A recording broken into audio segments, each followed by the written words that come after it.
Police harassed a black school bus driver, but when the students did something shocking, the police were taught lesson. Subscribe so you don't miss a story and comment where you are watching this video from. So on a sunny Friday afternoon at Maplewood Elementary School, the air buzzed with excitement as students chatted eagerly about their weekend plans. The school bell rang, signaling the end of the day, and a flood of children poured out of classrooms, their laughter echoing in the hallways. Among the throng was Mia, a bright and spirited fifth grader with a penchant for standing up for what was right. She made her way to the front of the school, where the yellow school bus awaited, its bright color gleaming in the sun. Mr. Davis, the bus driver, greeted the kids with a warm smile as they approached. He was a familiar face in the community, known for his kind demeanor and the way he treated each child with respect. "Hey there, everyone," he called out, his voice cheerful. "Ready for the weekend?" The children nodded enthusiastically, their faces lighting up with anticipation. As the kids climbed aboard, they took their usual seats, chatting animatedly about everything from soccer games to sleepovers. Mr. Davis engaged with them as they boarded, asking about their day and sharing a joke or two. "Did you hear about the kid who couldn't see the chalkboard?" he said with a grin. "He was just drawing a blank." The bus erupted in laughter, the warmth of the moment enveloping them. Once everyone was settled in, Mr. Davis checked the time, noting it was nearly time to leave. He glanced outside, his gaze falling on the parking lot where several parents were waiting to pick up their children. But just then, a police car pulled up next to the bus, its lights flashing intermittently, casting a blue hue across the yellow vehicle. Two officers emerged, their expressions serious, contrasting sharply with the light-hearted atmosphere inside the bus. The children hushed, their curiosity piqued as they watched the officers approach.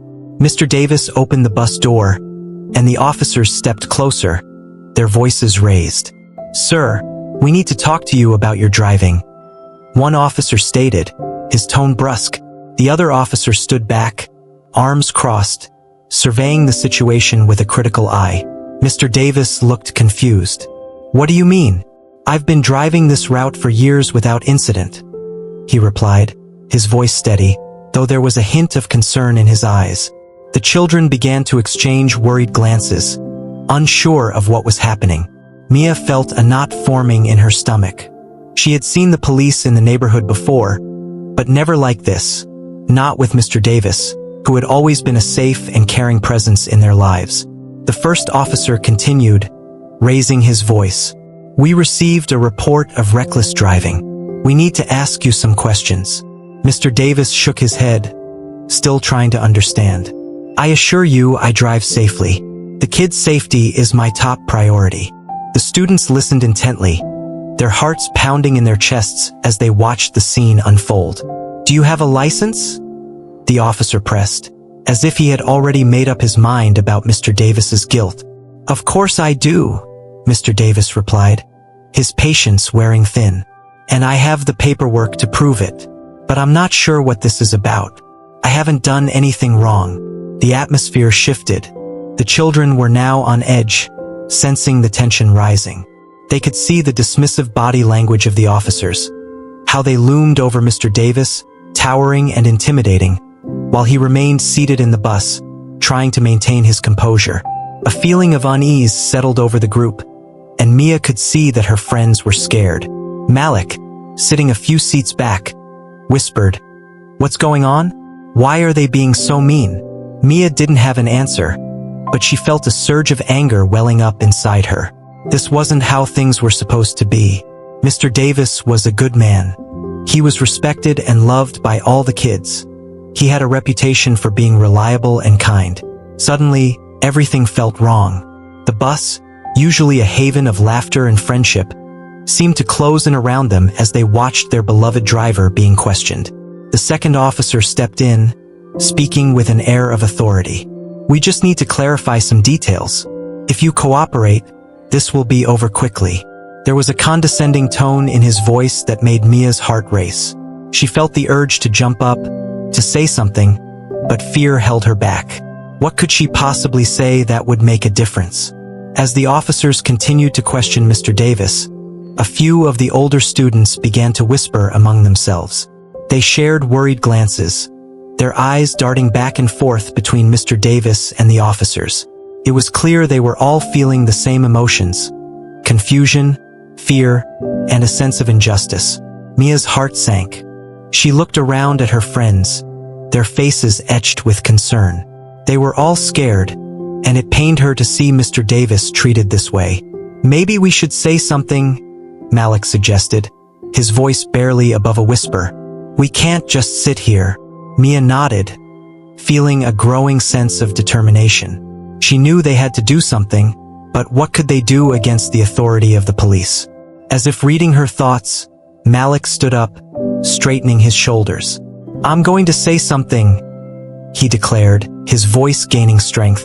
Mia felt a spark of hope. "Wait, Malik, what if they get mad?" she cautioned. But it was too late. Malik stepped toward the bus door, and the other students began to murmur in agreement. Encouraged by Malik's bravery, Mia found her own courage rising. "Excuse me," Malik called out, interrupting the officers. "Mr. Davis is a great bus driver. He takes care of us." The words came out louder than he expected, and a wave of surprise washed over the group. The officers paused, glancing at each other, caught off guard by the unexpected support from the kids. Mia quickly followed Malik's lead, her heart pounding. "Yeah, we all feel safe with him. He wouldn't drive recklessly." Her voice was stronger now, echoing through the bus. "You can't just treat him like this." A ripple of courage spread through the bus, and one by one, other students began to stand. "He always makes sure we're buckled in," shouted Sophie, a little girl in the front. "And he tells us stories on the way home," added another. The officers looked bewildered, as if they had never encountered such a show of solidarity from children before. The shouts of support grew louder, their small voices merging into one collective declaration. The first officer's expression shifted from annoyance to surprise as he took a step back, glancing at his partner, who seemed equally taken aback by the students' unexpected unity. They were clearly not prepared for this, and the energy in the air shifted. What had begun as an intimidating confrontation was morphing into something powerful, something that made even the police reconsider their approach. The parents waiting nearby had begun to take notice of the commotion. A few had stepped closer, their brows furrowed in concern as they watched their children bravely defend Mr. Davis. When they heard the kids shouting in support, the parents exchanged worried looks, then began to approach the bus, instinctively stepping in to support the students. "Is everything okay here?" one of the mothers asked, her tone protective as she looked at the officers. She recognized Mr. Davis and knew how much he meant to the kids. "What's going on?" The officers hesitated, momentarily caught off guard by the growing crowd of parents and students. They exchanged glances, clearly realizing that they were losing control of the situation. The unity displayed by the students was powerful, and the parents' arrival added weight to their protest. Mia felt a surge of hope as more parents stepped forward, echoing the students' support. "Mr. Davis is an excellent driver," another parent chimed in. "He's never had any issues with safety." The first officer cleared his throat, attempting to regain his composure. "We're just trying to conduct an investigation," he said, but there was a noticeable shift in his tone. The certainty in his voice was wavering, and the realization that they were outnumbered began to sink in. As Mr. Davis sat there, his expression calm but clearly shaken, Mia felt an overwhelming sense of pride in her classmates. They had banded together to defend someone they admired, someone who had always treated them with kindness. The injustice of the situation ignited a fire in her belly, and she knew they couldn't let this moment slip away. Seeing the children and parents rallying around him, Mr. Davis finally found his voice. "I appreciate your support," he said, looking at the kids with gratitude. "But I assure you, I haven't done anything wrong. I just want to do my job and get you all home safely." The officers, now surrounded by a crowd of determined parents and spirited children, looked at each other again. The atmosphere had changed. The initial intimidation they wielded was replaced by a wave of community support that they hadn't anticipated. Realizing they needed to defuse the situation, The first officer took a deep breath and lowered his tone. "We'll talk to you in private, Mr. Davis. We just need to sort this out," he said, now more conciliatory than before. The parents remained close, ensuring that Mr. Davis wouldn't be left alone with the officers. As the tension slowly began to dissolve, the students exchanged relieved glances, their hearts still racing from the adrenaline of the confrontation. They had stood up for what was right, and in doing so, had not only defended their bus driver, but had also found their voices in the face of injustice. Mia looked around at her friends, feeling a sense of unity that she had never experienced before. They had faced a challenge together and had emerged stronger. Little did they know that this moment would serve as a catalyst for change, igniting a passion for justice that would resonate in their hearts long after that day. As the officers spoke with Mr. Davis, the children and parents remained close, ready to support him, united in their belief that everyone deserves to be treated with respect.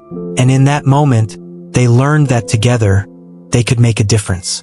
As the officers continued their conversation with Mr. Davis, a palpable tension hung in the air, thick and suffocating. The kids and parents stood together outside the bus, eyes fixed on the scene unfolding in front of them. Despite the officers' attempt to maintain a professional demeanor, it was clear that they were rattled by the unexpected uprising of support for Mr. Davis. Mia felt her heart racing as she caught snippets of the conversation, her stomach churning at the sight of the officers standing over Mr. Davis. She wanted to leap in and tell them how unfairly they were treating him, but she knew that would only escalate things. Instead, she shifted her weight from one foot to the other, watching anxiously as her classmates whispered and exchanged glances filled with concern. "What do we do now?" Malik asked quietly, his voice barely audible. "Should we keep standing here?" Mia considered this for a moment. "I think we should stay together. We can't let them bully him," she said firmly, feeling the fire of determination building inside her. She glanced over at the parents who had gathered, a mix of expressions on their faces. Some were angry, others worried, but all were united in their resolve to support Mr. Davis. One mother, Mrs. Rodriguez, stepped forward and spoke to the officers, her voice steady but laced with emotion. "You're making a mistake. Mr. Davis has always taken excellent care of our kids. This isn't about him. It's about the way you're treating him," she said, her eyes piercing with conviction. The second officer, who had been watching the situation unfold with a growing unease, shifted his weight. "We just need to do our jobs," he replied, though his tone was less assured now. It was as if the collective force of the parents and students was causing him to reconsider the righteousness of their actions. Inside the bus, Mr. Davis remained calm, his voice measured as he explained, "I understand you're doing your job, but this feels unjust. I've been a driver for years.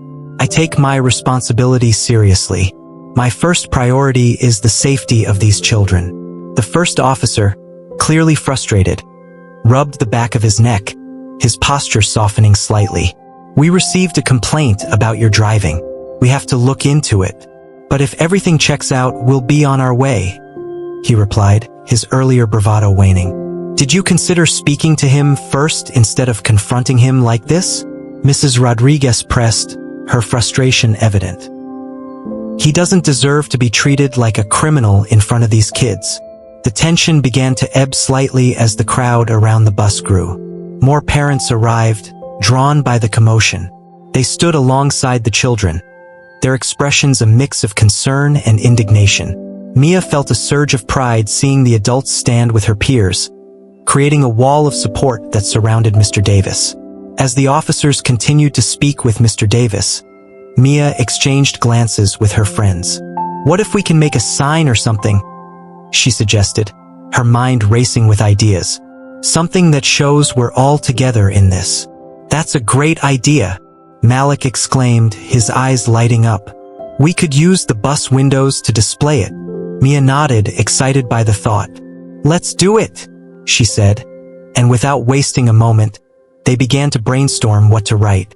As the kids rallied together, they grabbed scrap paper and markers from their backpacks, eager to make their voices heard. While the group organized their makeshift signs, the officers tried to maintain control of the situation. Listen, we're not here to cause trouble, the second officer said, his tone now attempting to be conciliatory. We just want to get to the bottom of this complaint. Mia overheard and shot a glance at Malik. How can they even call it a complaint?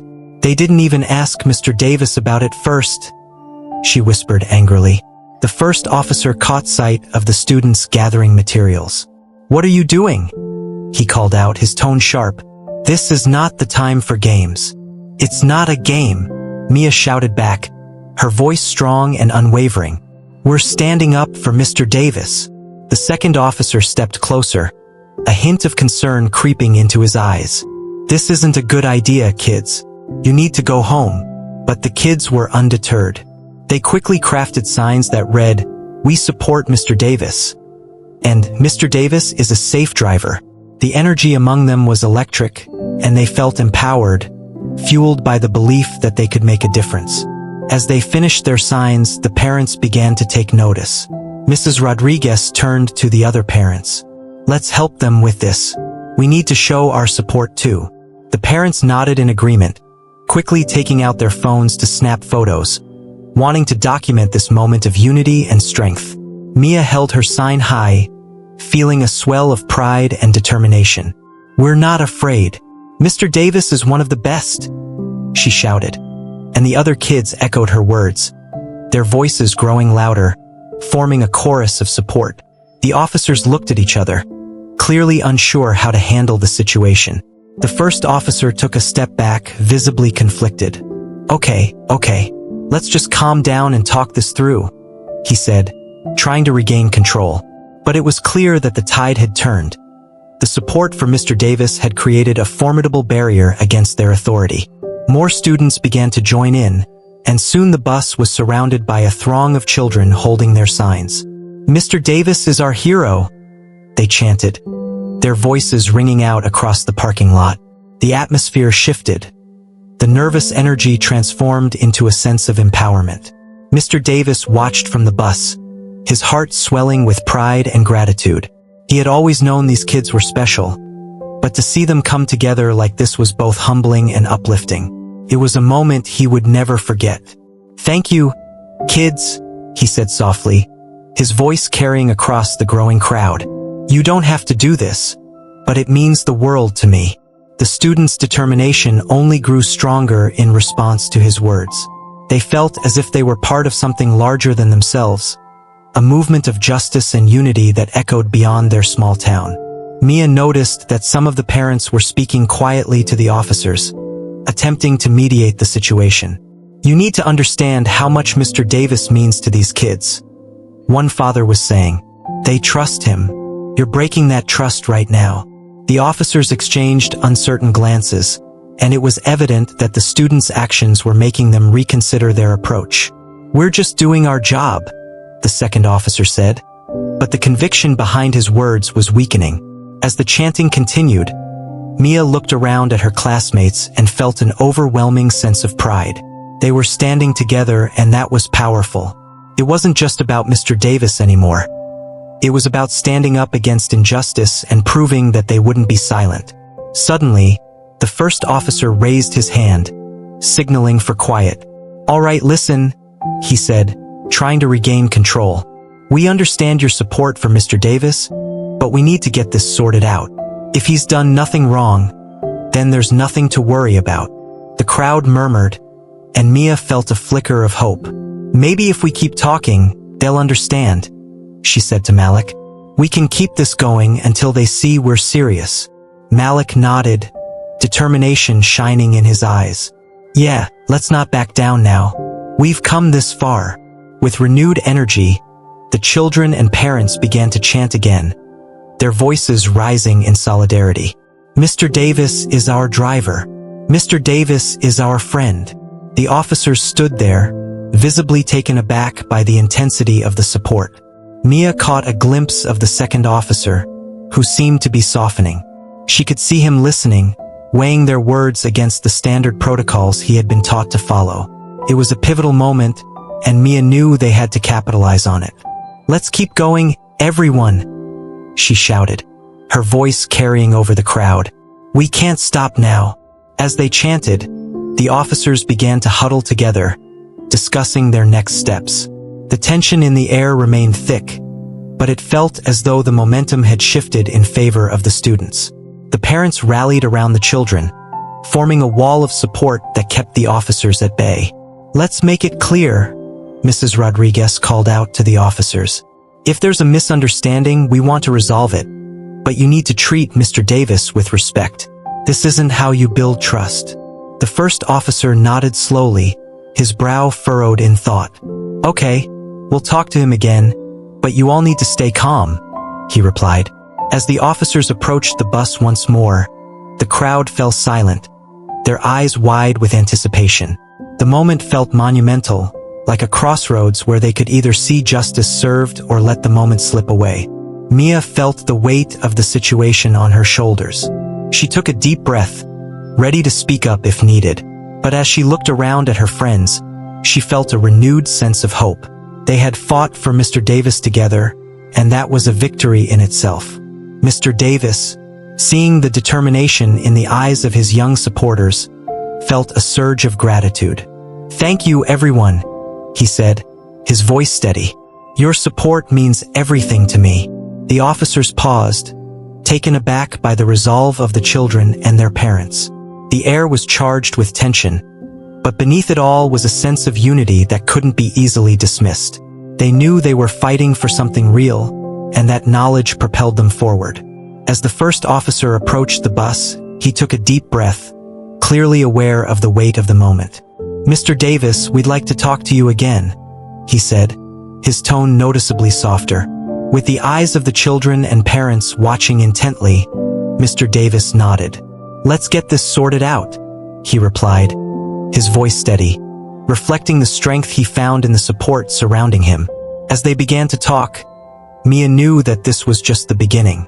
The fight for justice was a long road, but they had taken the first steps together, and she felt ready to face whatever came next. In that moment, she realized that the strength of their unity was the true power that could change the world around them. And with that understanding, they prepared to take the next steps toward resolution, not just for Mr. Davis but for every voice that needed to be heard. The conversation between the officers and Mr. Davis unfolded amidst a backdrop of anxious anticipation. As the children and parents stood vigil outside the bus, their signs held high, the air crackled with energy, a mixture of hope and trepidation. Mia could see Mr. Davis through the bus window, his expression calm but determined, as he faced the officers once more. "Let's clarify what happened," the first officer began, his tone noticeably less confrontational than before. "We received a call about a driver swerving and driving too fast on this route. Can you tell us what happened?" Mr. Davis took a deep breath, gathering his thoughts. "I understand there's a concern, but I assure you, I've been driving this route for years without a single incident. I always prioritize the safety of my passengers," he explained, his voice steady. "On that day, I was following the speed limit and making sure everyone was safe." The second officer leaned in slightly, his expression softer. "We just want to understand. Were there any moments where you felt distracted or anything unusual that day?" Mr. Davis shook his head. "No, I was focused on the road as always. Sometimes kids can get rowdy, but I manage that. I've trained myself to keep my attention on the driving." Mia watched, her heart pounding, as the officers exchanged glances, seeming to weigh their next words carefully. "We appreciate your cooperation, but we still need to follow up on this report," the first officer continued. "We want to ensure everyone is safe, including you and the kids." Outside the bus, the crowd remained vigilant, their eyes fixed on the unfolding discussion. Mia exchanged glances with Malik and Sophie, both of whom were biting their lips in anticipation. It was a moment of uncertainty, yet the solidarity they had built felt empowering. "Do you think they'll believe him?" Sophie whispered, her voice laced with concern. "I hope so," Mia replied, her heart heavy. "Mr. Davis deserves to be treated with respect." The officers took a step back, contemplating their next move. The tension in the air was thick, and Mia could feel it hanging like a cloud over them. The parents, who had gathered around, began to murmur amongst themselves, sharing their own stories of Mr. Davis's reliability and care. "He always makes sure the kids are safe and happy," Mrs. Rodriguez said to a few other parents nearby. "This isn't just a job for him, he truly cares." Another parent chimed in, "He's been a part of this community for years. It's not right to treat him like this without evidence." Mia could see the officers listening, their expressions shifting as they absorbed the parents' words. The support for Mr. Davis was becoming undeniable, a wave of community backing that could not be ignored. As the officers resumed their conversation with Mr. Davis, Mia felt a surge of determination. "We need to keep standing up for him," she whispered to Malik. "He can't fight this alone." Malik nodded, his resolve matching hers. "Let's keep our signs up. We need to show them we're serious." Encouraged by their sense of purpose, Mia stepped forward, raising her sign higher. "Mr. Davis is a great bus driver," she shouted. "We love Mr. Davis." The other children quickly joined in, their voices ringing out like a battle cry. "We love Mr. Davis. He's our driver," they chanted together, their unity creating a powerful force that resonated through the air. Inside the bus, Mr. Davis looked out at the children, pride swelling in his chest. He felt an overwhelming sense of gratitude for their support. It was a reminder of why he loved this job, the kids. Their safety and happiness were his top priorities, and he would do anything to protect that.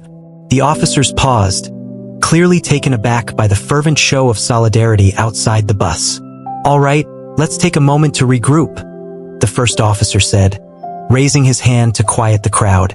"We want to ensure that we're making the right decisions here." Mia and the others exchanged hopeful glances. It felt as if they were slowly breaking through the wall of authority that had loomed over them. "Mr. Davis," the second officer continued, "if you have any documentation or records of your driving history, it might help us clear this up faster. If there's nothing to find, we'll be on our way." "Of course," Mr. Davis replied, his tone measured. "I have a clean driving record, and I've never had any issues. I can provide you with my driving history right now." Mia's heart raced as she listened. The officers were starting to see reason. Perhaps the truth would prevail after all.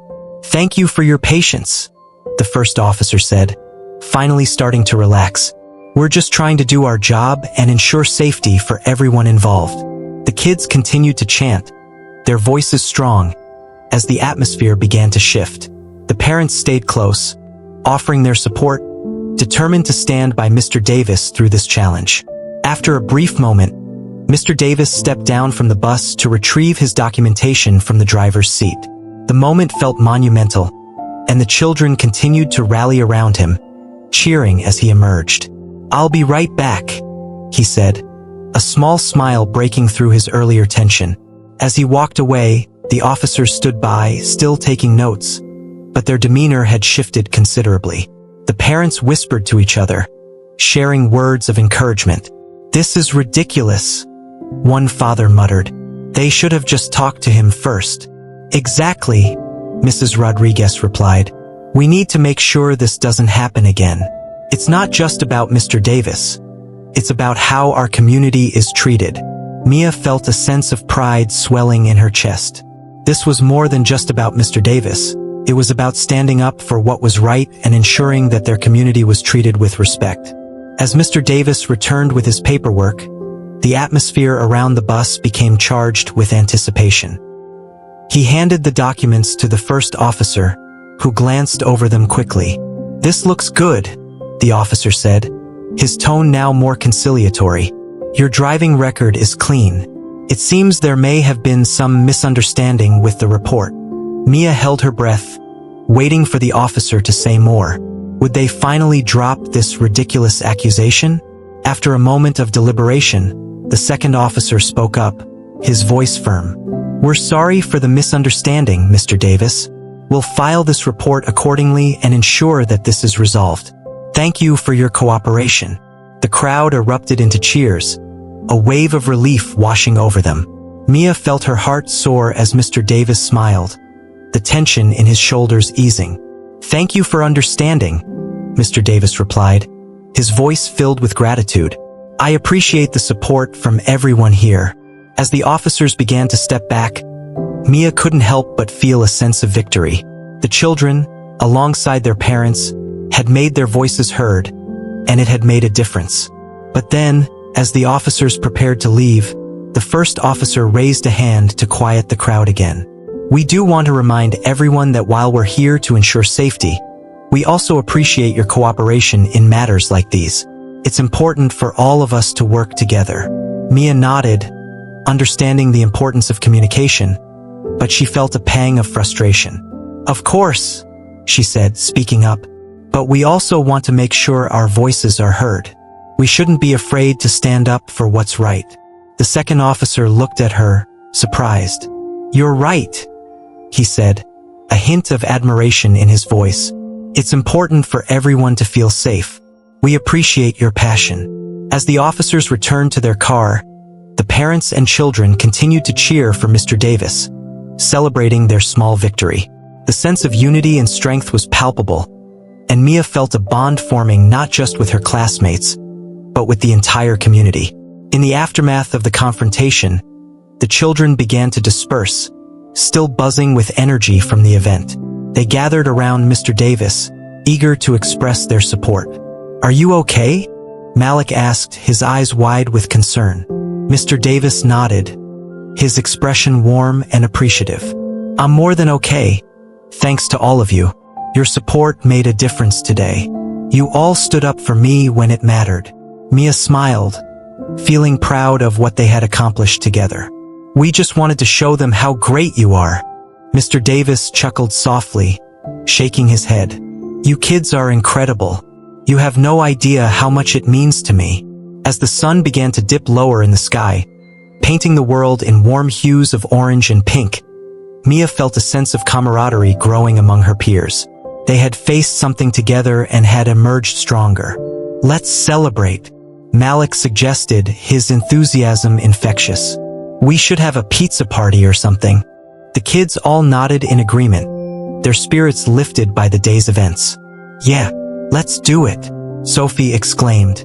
As they discussed plans for their celebration, Mia felt a renewed sense of purpose. They had shown that standing together could create change, and that lesson would stick with them for years to come. As the group of students and parents began to leave the school, Mia glanced back at Mr. Davis, who was standing at the bus, watching them with a smile. She felt a rush of gratitude for him, and for the opportunity to stand up for what was right. And as they walked away, the children's laughter echoed in the air, a testament to their unity and the bonds they had forged that day. It was a reminder that they could always find strength in one another, and that together, they could stand against injustice. Little did they know, this experience would ignite a passion for advocacy in many of them, leading to further conversations about justice, equality, and community responsibility. It was a lesson they would carry forward, reminding them of the power of their voices and the strength of standing up for what was right. As the days turned into weeks following the confrontation outside the school bus, the ripple effects of that pivotal moment began to unfold throughout the community. Mr. Davis had been cleared of the unjust accusations, but the impact of the students' unwavering support lingered, igniting a newfound awareness of social justice among the young people of Cedar Grove. Mia found herself thinking about that day often. The exhilaration of standing up for what was right had instilled in her a sense of empowerment she had never felt before. She started meeting with her friends, Malik and Sophie, after school to discuss ways they could keep the momentum going. They wanted to ensure that what they had experienced wasn't just a fleeting moment but a lasting movement within their community. One afternoon, as they sat in Mia's backyard under the shade of an old oak tree, Mia brought up the idea of forming a student advocacy group. We should create a club where we can talk about issues that matter and work on projects to support our community, she suggested, excitement bubbling in her voice. Like what? Malik asked, leaning back against the rough bark of the tree, a thoughtful expression on his face. We could organize events, raise awareness about social issues, or even hold workshops, Mia replied. We could invite speakers to talk about justice and equality, just like we stood up for Mr. Davis. Sophie's eyes lit up at the thought. That's a great idea. We can call it the Cedar Grove Advocacy Club or something. We can get more students involved and make sure everyone knows they can stand up for what's right. The trio spent the rest of the afternoon brainstorming ideas and drafting plans for their club. They made a list of potential topics to address: racial justice, environmental issues, bullying, and mental health awareness. Each idea sparked conversations and fueled their enthusiasm. We could even start with a small event, like a school assembly, to talk about what happened with Mr. Davis, Malik proposed. If we get the principal to agree, it might inspire others to take action too. Mia nodded eagerly. Yes, we can share our story and encourage other students to speak up if they see something wrong. It could create a chain reaction. After much planning, they decided to approach their school principal, Ms. Thompson, to pitch their idea. The next day, they gathered their courage and knocked on her office door. Ms. Thompson greeted them with a warm smile. "What can I do for you, kids?" she asked. Mia took a deep breath and began to explain their vision for the Cedar Grove Advocacy Club. "We want to create a space where students can talk about important issues and support each other," she said, her voice steady. "After what happened with Mr. Davis, we realized how powerful our voices can be."